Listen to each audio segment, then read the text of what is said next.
Hi friends, ഇന്ന് ഞാൻ മുട്ട റോസ്റ്റാണ് ചെയ്യുന്നത്. അപ്പോൾ അതിനാവശ്യമായിട്ടുള്ള ഇൻഗ്രീഡിയൻസ് എന്തൊക്കെയാണെന്ന് നോക്കാം. 5 മുട്ട പുഴുങ്ങിയെടുത്തിട്ടുണ്ട്.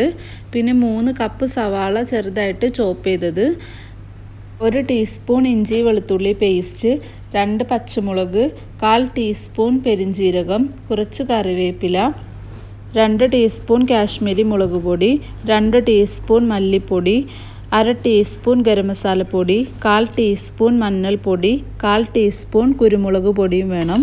ഒരു തക്കാളി ചെറുതായിട്ട് കട്ട് ചെയ്തെടുത്തിട്ടുണ്ട്, 1/4 കപ്പ്. പിന്നെ ആവശ്യത്തിനുള്ള ഉപ്പ് വേണം.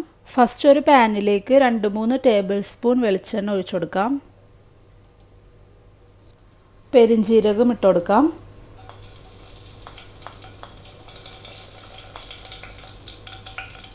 2 പച്ചമുളക് ഒന്ന് കീറിയിട്ട് കൊടുക്കാം. ഇഞ്ചി വെളുത്തുള്ളി പേസ്റ്റ് ചേർക്കാം.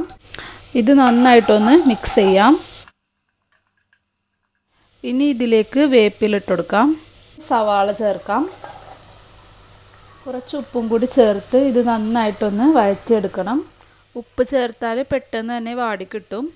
ഇത് നന്നായിട്ട് വാടണം. അപ്പോൾ നല്ല ബ്രൗൺ കളർ ആവണ വരെയും വഴറ്റിയെടുക്കാം. സവാള ഇപ്പോൾ ഒരുവിധം വാടിയിട്ടുണ്ട്. ഇനി ഇതിലേക്ക് തക്കാളി ചേർക്കാം. ഇനി സവാളയും തക്കാളിയും കൂടി നന്നായിട്ട് വഴറ്റിയെടുക്കണം. നല്ല ടൈം എടുക്കും ഇതുപോലെ നല്ല സോഫ്റ്റായിട്ട് ബ്രൗൺ കളറായിട്ട് വരാൻ. അപ്പോഴേ മുട്ട റോസ്റ്റ് നല്ല ടേസ്റ്റ് ആവുള്ളൂ. അപ്പോൾ കുറച്ച് ടൈം എടുത്തിട്ട് തന്നെ നന്നായിട്ട് വഴറ്റിയെടുക്കണം. ഇനി ഒരു ലോ ഫ്ലെയിമിലേക്ക് വെച്ചിട്ട് പൊടികളൊക്കെ ചേർക്കാം.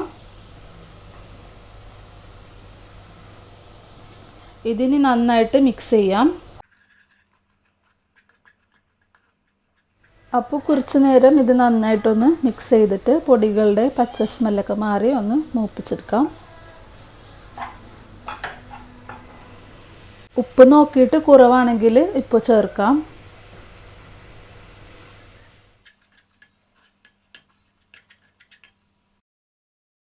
ഇനി ഇതിലേക്ക് കുറച്ച് വെള്ളം ഒഴിക്കാം. എന്നിട്ട് നന്നായിട്ടൊന്ന് മിക്സ് ചെയ്യാം. ഇതിലേക്ക് കുറച്ച് പഞ്ചസാര ഇട്ട് കൊടുക്കാം. പഞ്ചസാര ചേർക്കുമ്പോൾ മുട്ടക്കറിക്ക് ഒരു പ്രത്യേക ടേസ്റ്റാണ്.